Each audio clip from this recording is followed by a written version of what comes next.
Tu as volé, l'orange du marchand.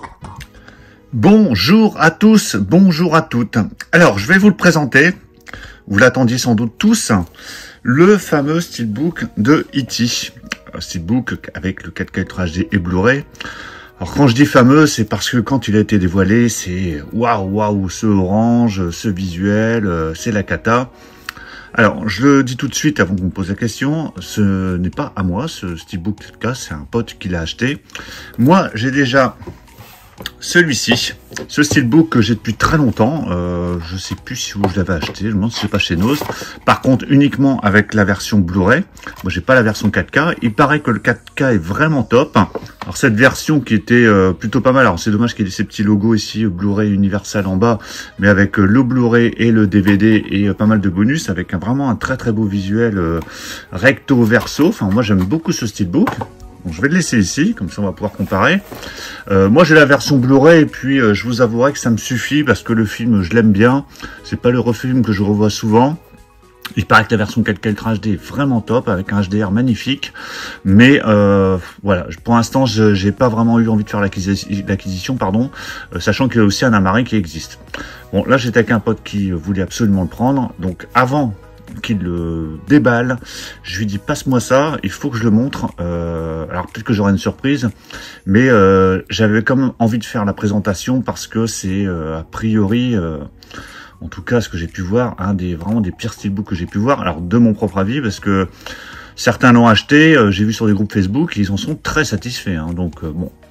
Après, ça n'est que mon avis, mais si vous l'avez acheté de votre côté, bah, donnez-moi votre avis. Mais bon, on va voir ça ensemble. Donc, revenons-en à Moon Mouton, enfin, nous, plutôt extraterrestre. Steelbook édition limitée, 40e anniversaire, donc avec la version 4K Ultra HD et le Blu-ray, donc il n'y a pas le DVD pour le coup. Donc, il était vendu 24,99, parce qu'il l'a acheté en magasin, donc il y a encore le macaron prix. Au niveau des langues, donc là, sur la version 4K Ultra HD, on a droit de l'anglais en DTS-X et du français en DTS HD 7.1. Puis après, de l'anglais, français, japonais. Et sur le Blu-ray, c'est de l'anglais DTS-X et du français en DTS haute résolution 7.1. Alors, juste pour comparer, parce que j'ai encore ça c'est le fourreau cartonné, le flyer cartonné qui est sur mon édition Steelbook.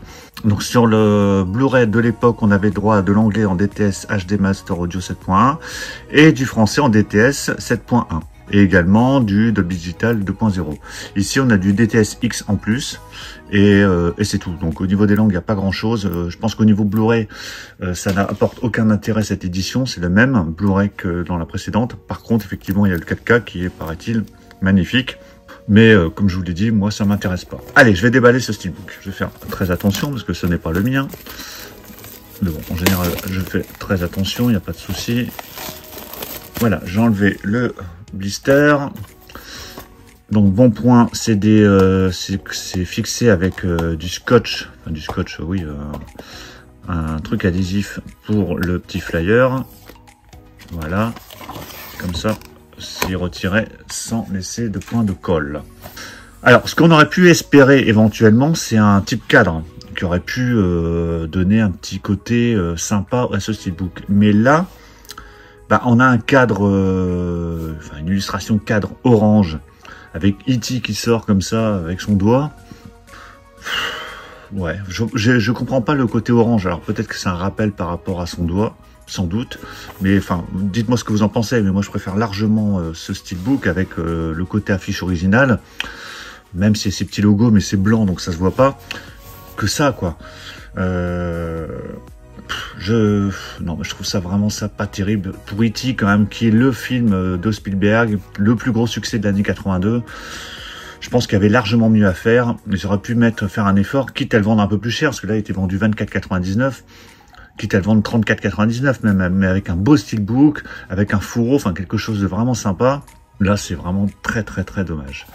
Alors, sur la tranche, on va aller jusqu'au bout quand même. On a le titre, donc E.T. l'extraterrestre, avec le logo Universal. Et au dos, donc on a cette fameuse scène avec Elliot sur son vélo avec E.T. Donc en gros plan, hein, donc cette scène qu'on voit à travers la lune. Ici, on a l'impression que c'est le soleil presque, le coucher du soleil. On a l'impression que c'est même pas la lune. C'est tout raté. Alors après, il y a un côté rétro peut-être avec ce cadre ces couleurs orange hein, qui rappellent un peu fin 70-80 on va dire. Enfin, dites-moi ce que vous en pensez, hein. Je suis peut-être dur, mais ouais, je préfère largement ce steelbook là. Alors à l'intérieur, comment ça se présente? Donc on a le disque en version 4K Ultra HD ici, avec E.T. Et derrière on a la version Blu-ray, donc avec plein de logos différents, parce qu'à mon avis c'est le même Blu-ray pour plusieurs pays. Alors est-ce que c'est le même Blu-ray que dans mon édition? Non, ce n'est pas le même Blu-ray. Alors peut-être qu'il n'y a que la sérigraphie qui change, mais a priori, de toute façon au niveau des langues, c'était pas tout à fait pareil. Donc je suis pas sûr qu'on a un nouveau master. Faudrait que je vérifie.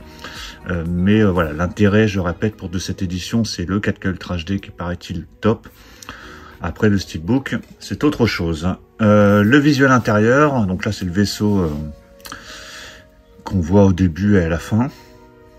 Voilà, avec un côté assez sombre hein, de nuit. Et voilà le steelbook à plat. Bon bah écoutez, moi je le trouve pas terrible. Hein. Dites-moi vous ce que vous en pensez, mais je sais pas. On va faire simple. Hein. Vous comparez les deux. Lequel vous préférez? Celui de gauche le nouveau, celui de droite l'ancien. Voilà. Enfin pour moi il n'y a pas photo. Alors à part pour avoir le 4K, mais bon peut-être prendre la marée, parce que la marée du coup va sûrement baisser de prix étant donné que maintenant il y a le steelbook. Mais même à l'intérieur ici, on avait un visuel, ouais, voilà, on avait la fameuse scène avec tous les enfants, avec l'envol des vélos. Non, définitivement, je ne suis pas convaincu. Et alors oui, j'ai la VHS, alors c'est la VHS que j'ai récupérée il n'y a pas très longtemps chez moi. Enfin, chez moi, chez mes parents, parce que voilà, je la trouvais sympa et ça rappelle vraiment de bons souvenirs. Et la BO, vraiment top également, sauf qu'on allait, alors c'était la BO pour le 40e anniversaire, mais avec le disque du 35e anniversaire. Enfin, voilà, c'est la totale sur E.T. Voilà pour cette présentation, certes un peu longue, mais je voulais vraiment aller jusqu'au bout pour vous montrer vraiment les comparaisons de steelbook des E.T. Enfin, du E.T. plutôt. Dites-moi dans les commentaires ce que vous en pensez. Est-ce que vous l'avez acheté? Est-ce que vous comptez l'acheter? Est-ce que vous avez annulé? Est-ce que vous comptez annuler? Pensez à mettre un pouce bleu si vous avez apprécié la présentation. J'espère que ça a pu vous rendre service. Donc je répète, c'est pas le mien. Il va retourner à son propriétaire qui va sûrement être très content de pouvoir le visionner en 4K, qui paraît-il top. Bon, après voilà, les goûts de chacun sur le steelbook. Ça, c'est une autre paire de manches. On va se retrouver très très vite pour plein d'autres choses, de présentations, d'achats, sûrement des lives qui vont revenir là dans les semaines qui viennent. Donc surtout pour ne rien rater, pensez à vous abonner. Je vous dis à tous à très très bientôt. Ciao.